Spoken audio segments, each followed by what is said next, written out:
কি শান্তি পেলাম, পেটটা খালি হয়ে গেল মনে হচ্ছে। আরে ছি ছি ছি ছি, দেখ এই বউটা এসে এখানে পায়খানা করে দিল রে সুইমিং পুলে। ছি ছি ছি, তাড়াতাড়ি ওঠ তাড়াতাড়ি ওঠ, কি নোংরা।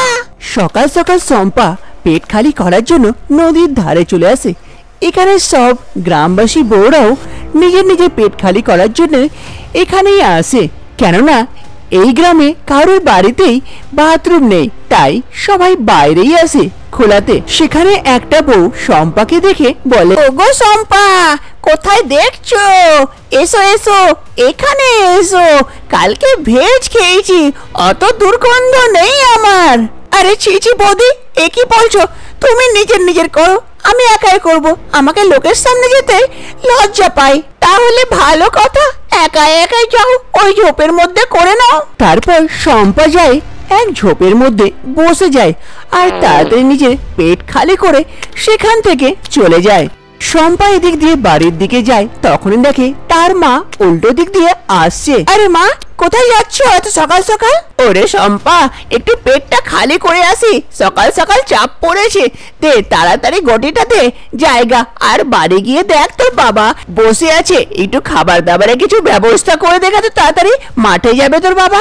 ও ঠিক আছে ঠিক আছে, এই নাও গটিটা, তুমি যাও, আমি যাই দেখি বাবাকে।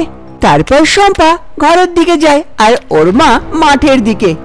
শম্পা ঘরে এসে দেখে ওর বাবা খাটিয়াতে বসে অপেক্ষা করছে। আরে শম্পা, দেখ না তোর মা কোথায় চলে গেল, একটু তাড়াতাড়ি খাবারের কিছু ব্যবস্থা করে দে না, মাঠে যাব, দেরি হয়ে যাচ্ছে। আরে হ্যাঁ হ্যাঁ বাবা, একটু বসো, আমি এক্ষুনি খাবারের ব্যবস্থা করে দিচ্ছি, 2 মিনিটে। তারপর শম্পা অন্য ঘরের দিকে যায় ওর বাবার জন্য খাবারের ব্যবস্থা করতে। তার কিছুক্ষণের মধ্যেই শম্পা টিফিনে করে ওর বাবার জন্য খাবার নিয়ে চলে আসে। আরে বাবা, এই নাও টিফিনটা, এটাতে খাবার ভরে দিয়েছি। যাজ্ঞা, খাবার পাওয়া গেল। তোর মা তো মধ্যে রাস্তা থেকেই পালিয়ে গেল কোথায় কি জানি। জায়গা, মাঠে জায়গা, দেরি হয়ে যাচ্ছে অনেক। তারপর শম্পার বাবা খাবার নিয়ে মাঠে চলে যায়। এইরকমই কিছু সময় পার হয়ে যায় আর শম্পার বিয়ে মনোজের সঙ্গে হয়ে যায়। আজকে শম্পার ফুলসজ্জা, তাই ও বিছানায় বসে হাতে দুধের গ্লাস নিয়ে নিজের স্বামীর অপেক্ষা করছিল। তখনই তার স্বামী মনোজ এসে পড়ে ওখানে। আরে শম্পা, কি দারুণ দেখতে লাগছো গো, একটু এই মুখের কাপড়টা সরাও, তবে তো ভালো করে মুখটা দেখতে পাবো আমার সুন্দরী বউটাকে। আরে কাপড়টা তো তুমি সরাবে, আমি কেন সরাবো? তুমিই সরাও, দিয়ে দেখে নাও মুখটা। ও এই কথা, তো এক্ষুনি সরিয়ে দিচ্ছি আমার বউয়ের মুখের কাপড়টাকে। তারপর মনোজ শম্পার মুখের কাপড়টাকে সরিয়ে দেয়। শম্পা একটু লজ্জা পায়। কি গো বউ, এত লজ্জা পাচ্ছ কেন? আমি তো তোমার স্বামী, আর টুকটুকে মুখটা দেখে কি দারুণ লাগছে। আরে লজ্জা তো পাবোই, প্রথম প্রথম দিন তো, আস্তে আস্তে লজ্জাটা মিটে যাবে। এ নাও, এবার এই দুধটা খেয়ে নাও। বিয়ের দ্বিতীয় দিন সকাল সকাল মনোজ এবং তার মা সীতা দেবী দুজনাই হলে বসেছিল। তখনই সেখানে শম্পা চা নিয়ে আসে। মা মা, চা নিয়ে এসেছি। আরে বৌমা, চা এনেছো? ভালো কথা ভালো কথা, দাও দাও। তখন থেকে সেটাই ভাবছিলাম যে সকাল হয়ে গেল, এখনো বৌমা ওঠেনি নাকি। আরে শম্পা, এক কাজ করো, তোমরা দুজনে মিলে চা খেয়ে নাও, আমি একটু অফিসের দিকে যাই, একটু দেরি হয়ে গেছে তো। আজকে আবার বস বকাবকি করবে না তো? হ্যাঁ হ্যাঁ মনোজ, তুই যা, আবার অফিসে কোনো অসুবিধা না হয়। আমরা দুজনে ঠিক মতন চা খেয়ে একটু গল্প করে নি বৌমার সঙ্গে। এসো বৌমা, এখানে বসো। তারপর মনোজ সেখান থেকে অফিসের দিকে চলে যায় আর এইদিকে শম্পা গিয়ে নিজের শাশুড়ি মার পাশে বসে। শাশুড়ি মা আর বৌমা দুজনে মিলে খুব গল্প চালায়। কিছুক্ষণ পর শম্পা বলে, মা আমি গিয়ে না তো স্নানটা সেরে নি, আর পুজো করব, তাই। ও ভালো কথা তো, যাও যাও বৌমা, যাও স্নানটা সেরে পুজোটা করেই নাও। তারপর শম্পা ওয়াশরুমের দিকে চলে যায়। শম্পা ওয়াশরুম আসে, শম্পাকে খুব জোর পায়খানা পেয়েছিল, তাইও তাড়াতাড়ি ওয়াশরুমে এসে দেখে। আরে এ কি, এ তো একটা ডাব্বা, এইটাতে পায়খানা করা যায় নাকি? কেমন করে করব? আমি তো মাঠে যেতাম, খোলাতে পায়খানা করার মজাই কিছু আলাদা। আর এইখানে কেমন করে করব এই ডাব্বার মধ্যে পায়খানা? কি জানি হবে কি না। যাই, খুব জোর পেয়েছে, পেটে ব্যথাও করছে, করে নি। তারপর শম্পা সেই কোমরের উপরে গিয়ে বসে পায়খানা করার জন্য। খুব চেষ্টা করে। আরে কোনো প্রেসারই লাগছে না, কি করে হবে আমার পায়খানা? পেয়েছেও খুব জোরে, হচ্ছেও না। শম্পা অনেক প্রেসার দেয়, কিন্তু ওর পায়খানা আর হয় না এই কোমরে। ও বিরক্ত হয়ে উঠে যায় আর সেখান থেকে চলে যায়। দ্বিতীয় দিন সকাল সকাল মনোজ অফিসের জন্য তৈরি হয়ে শম্পাকে ডাক দেয়। আরে শম্পা, শম্পা কোথায় গো? হ্যাঁ গো, আসছি আসছি, দাঁড়াও, এই নাও তোমার ব্যাগ। চলো, ঠিক আছে, আমি অফিসের জন্য বেরোচ্ছি। কোনো অসুবিধা থাকলে আমাকে ফোন করে নিও, আর ভালো করে থেকো, আর মায়ের খেয়াল রাখিও। হ্যাঁ ঠিক আছে। তারপর মনোজ অফিসের জন্য চলে যায়, আর এইদিকে শম্পা। আরে পেটে খুব ব্যথা করছে, পায়খানা পেয়েছে মনে হচ্ছে, কিন্তু কি করব, ওই ডাব্বাতে আমার পায়খানা হবে না। দুদিন থেকে তো পায়খানাও যায়নি, খুব ব্যথা করছে। আজকে কিছু একটা ব্যবস্থা করতে হবে, কিন্তু কি করি?